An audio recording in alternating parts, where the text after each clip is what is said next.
Hey guys, today is day 520 since I placed my last bet.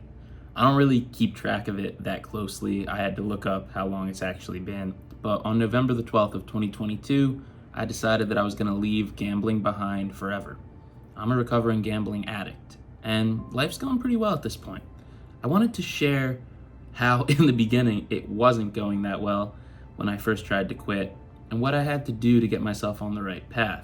Because right now, things are good, and they can be good for you too.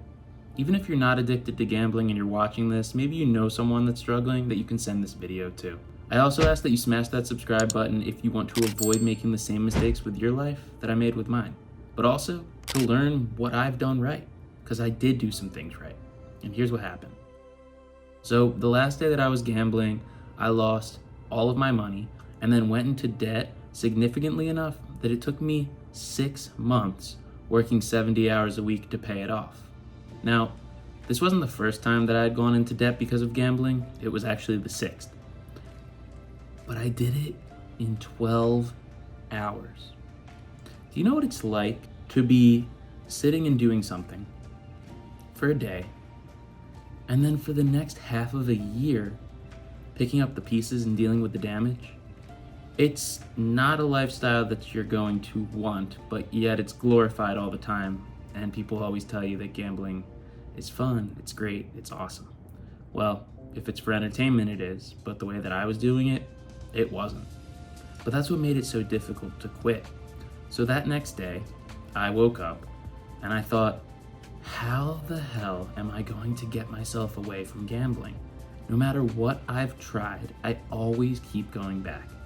And at this point, I had actually just previously had 8 months clean from gambling. I was going to group meetings, I was going to therapy, things were going well. But I was missing something really important about my lifestyle that I hadn't yet figured out.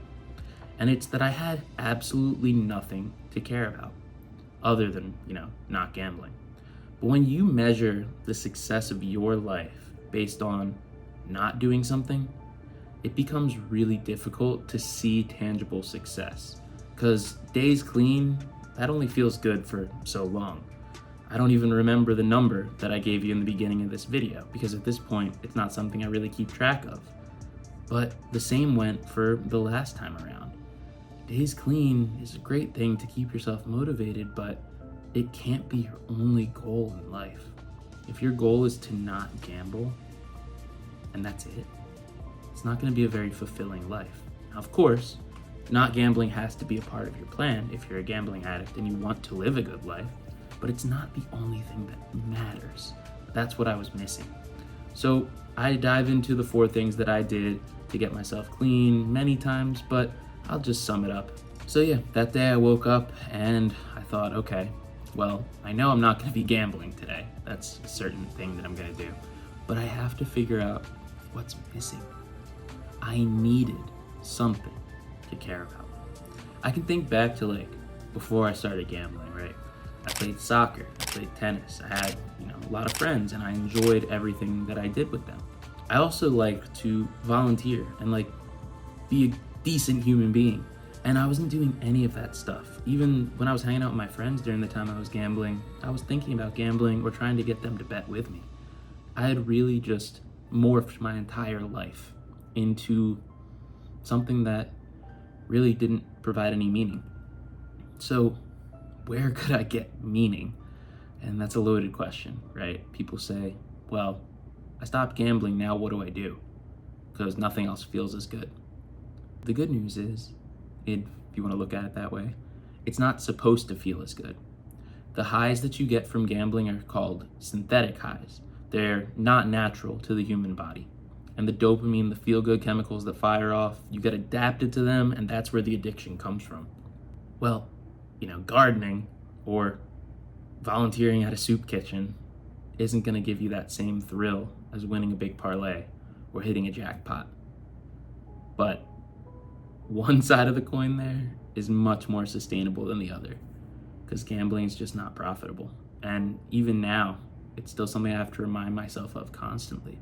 With the fact that it doesn't feel as good, you would think that you should avoid doing it and seek out something that does feel good. But that usually just leads to more problems. like people switching from gambling to drinking or gambling to using drugs.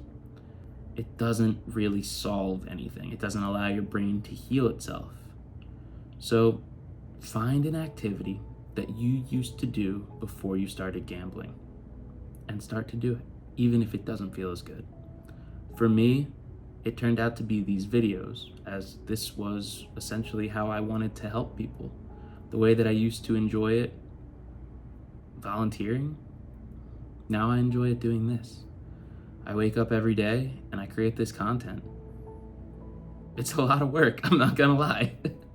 But I started doing it in January of 2023. And that 2 months after my last bet date, they sucked. They were the same as the months beforehand. But what happened was, at my group meeting, the next youngest person to me stopped showing up. So I gave him a call. He was going through a bad situation, similar to the situation that many people watching this are going to understand. Went back to gambling. And I knew that I didn't know the answer because I was still searching for it myself. This is day one, or the first couple weeks off of gambling. But I knew that gambling more was always the decision that I made, and it never yielded any positive benefits because the wins eventually became losses. So I told him that. I said, hey, I don't know what you should do, but I know it's not to keep going in gambling. Something in what I said struck a chord with him, and though I don't personally take credit for it, he started coming back to the meetings. That made me feel like maybe I helped him. Maybe I did something positive with my messaging, with my time, with my words. And that's what got me to start making these videos. I thought I could put them out online and do the same thing that I just did with him, just for you. Now you're here, and I'm on this side of the camera talking to a phone, hoping that it eventually gets to you. But other than finding things to do with your time that provide meaning, it's really important that you get rid of your access to your money. So many times I went back to gambling after saying I was going to quit because I never stopped myself. I never put any barriers in place. So that first day that you're trying to quit gambling, get rid of your access to your bank account. If you're an online gambler, if you're an in-person gambler, have someone else manage your money in terms of cash or even your bank account as well. I had my family check over my bank account. I got rid of my own password and I cut off all my cards. Dramatic? Maybe. But it worked. And I had no access to the money that was tempting me to go back. Of course, I wanted to use it and I was frustrated and angry that I couldn't use it. But that money needed to repay debts. I needed to keep building up my savings so that I could pay down the debts that I had created. And if I had access to it, there's no way I would have ended up paying them because I would have just kept trying to win my way out of it, gambling, digging a deeper hole eventually. Get rid of your access to money and your access to the casinos. If it's in front of you, you're going to want to use it. I did the self-exclusions the very next day. And for those of you that don't know what self-exclusion is, it's basically telling the casino, hey, ban me from playing here, whether it's in person or online. I can't handle it. I don't want to be associated with you at all. They legally have to, do it. If they don't, then that's a whole different problem.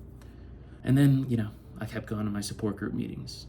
And guys, it sucked. The first couple weeks after I quit, it sucked. I was paying down massive debts that would still keep snowballing for months ahead. I felt like I was falling behind all my friends. They were driving cars and getting jobs and being happy, and I was digging myself out of a debt that I caused from spinning a silly little wheel and playing fruit machine games, So I started to get really down on myself. And a question that I hear a lot and something that I was definitely thinking back then was, how do I get over these losses? Well, I didn't in the moment have this thought, but in looking back now, I had to lose that amount of money. I had to lose it in such a dramatic way. Because if I didn't, it would have been twice as bad the next time. Then it would have been 4 times as bad, and then 8 times as bad. We like to say in the 12-step program that there's no such thing as rock bottom. Sure, you have to experience a certain amount of pain before you're willing to accept the fact that gambling isn't beatable, that it has defeated you. But it can always get worse if we keep digging. And that very first day, I wanted to keep digging so bad, but I cut myself off from it. And now, 500 and whatever days later, I'm feeling good. Not every day's a good day, but every single day is a better day than the chaos that it used to be. I still have the same problems as anyone else. I still had to pay off debts. I still have some student loans to pay off. But the problems now are nothing compared to lying about my gambling, hiding it from loved ones, borrowing money to gamble, and putting myself into life-changing debt. I'm not going back to that life. And if you want to avoid making the same mistakes, I hope this video was helpful in doing so. If you want to learn more about my gambling addiction story and about how I used to spend 6 to 8 hours per day placing bets, then check out this video that I made in my car telling you exactly what happened. Thank you so much for watching, and let's keep getting better together, one day at a time.